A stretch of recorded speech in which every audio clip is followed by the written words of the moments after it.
እግዚአብሔር ወልድ ብቻ ለምን ሰው ሆነ? አብና መንፈስ ቅዱስ ለምን ሰው አልሆኑም ነው ጥያቄው። ጥያቄ ጥሩ ነው። እንግዲህ ያው ሁልጊዜም እንደምናገኘው የመጀመሪያው ግብር አላቸው። ለምሳሌ ቅዱስ ጎርጎርዮስ ሃይማኖተ አበው ምዕራፍ 13 ቁጥር 1 ጀምሮ ሲናገር አይምር ኩሎ ግብረ እምሰለስቱ ግብራት፣ ከነዚህ ከሶስቱ ግብር አንዱን ግብር እወቅ ካለ በኋላ ዘውእቶሙ አስማት ይላል። አስማት ማለት እንግዲህ ሰው እንደሚተረጉመው አይደለም። አስማት ማለት ስም ማለት ነው። ከነዚህ ከሶስቱም የአንዱን ስም ወይም የሶስቱን ስም ለይተህ እወቅ ካለ በኋላ ምንድነው የሚለው? ወውእቱ ፍጥረት፣ ይኸውም ደግሞ ፍጥረት ነው ካለ በኋላ ወስም አለ። ስም ማለትም ነው ካለ በኋላ ምን ይላል? ጨርሶ እዚያው ላይ ሁሉንም ጠቅልሎ ሲያስቀምጣቸው ዘይትበሃል ሰብ ይላል። ሰው መባል ነው ይላል። አሁን እንግዲህ ማለት መልሳችን እየከበደ እንዳይሄድ ቀለል እንድናደርገው ማለት ነው። የመጀመሪያው ከሶስቱ አካል አንዱ አካል እግዚአብሔር ወልድ ብቻ ለምን ሰው ሆነ የሚለው ጥያቄ። እንደዛ የሆነበት ለምሳሌ አንድ ጥያቄ እንጠይቀዋል። አሁን ፍጥረታት አለ። ለምሳሌ የአንድ እዚህ ጋር የተቀመጠ ሰውዬ ዓለሙ የሚባል ሰውዬ ነው። ስምህ ማን ነው ብንለው ማን ነው ሊል የሚችለው? ዓለሙ ነው ሊል የሚችለው። ዓለሙ ግን ስሙ አይደለም። ዓለሙ ስሙ አይደለም። ለምሳሌ ገብረ ማርያም የሚባል አንድ ሰው ስሙ አይደለም። ገብረ ማርያም የተጸውዖ ስም ነው። የሰው ስሙ ማን ነው ተብሎ ቢጠይቅ የሰው ስሙ ማን ነው? ሰው ነው ስሙ። ሰብእሰ በእንተ ፍጥረተ ጠባይሁ፣ ሰው መባል የአካል የተረክቦ ስሙ ነው።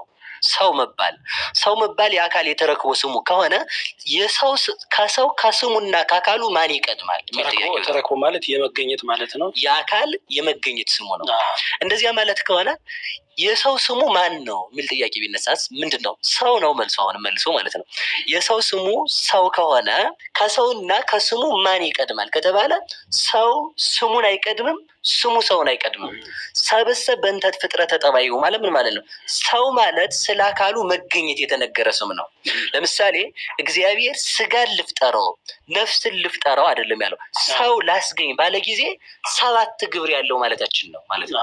ስለዚህ የሰው ስሙ ማን ነው ብለን ስንጠይቅ ሰው ነው።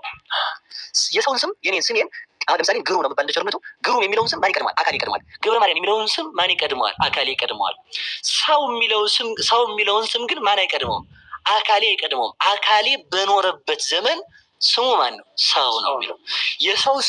የሰው ስም በኖረበት ዘመን ስሙ ሰው ከሆነ ስሙ ሰው እንደሆነ ሰው ማለት የአካል የተረከበ ስም ነው።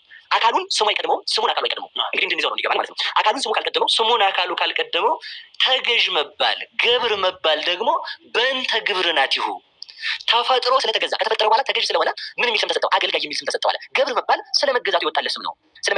እንደዚህ ካለ በኋላ ወመጋቢኒ በእንተ ስም ዘተሰመየ፣ መጋቢ አገል ምንድን ነው? ሹም የጸጋ አምላክ የሚል ስም የተሰጠው ስለምንድን ነው ሲባል በፍጥረታት ላይ እንዲገዛ ስለተሰጠው ነው ካለ በኋላ እንዲህ ይላል። እንመልሰው እንግዲህ ሰው ማለት ሰው የሚለውን ስም አካሉ ሳይቀድመው አካሉም ስሙን ሳይቀድመው የአካል የምን ስም ነው? የተረከበው ስም ነው። ስለዚህ ሰው የሚለው ስም የአካል ስም እንደሆነ የአካል ስም እንደሆነ አገልጋይ የሚለው ስም ደግሞ ሲገዛ የወጣለት እንደሆነ ሹም የሚለው ስም ሲሾም የተሰጠው እንደሆነ ስለዚህ በስላሴ ዘንድ የአብ ስሙ ማን ነው የሚል ጥያቄ ያስነሳል። ለምሳሌ ሁላችንም እንደምናውቀው ትንቢተ ሚልክያስ ምዕራፍ 3 ቁጥር 6 ላይ እስመ አነ አምላክክሙ እግዚአብሔር ኢይትዌለድ፣ እኔ አምላካችሁ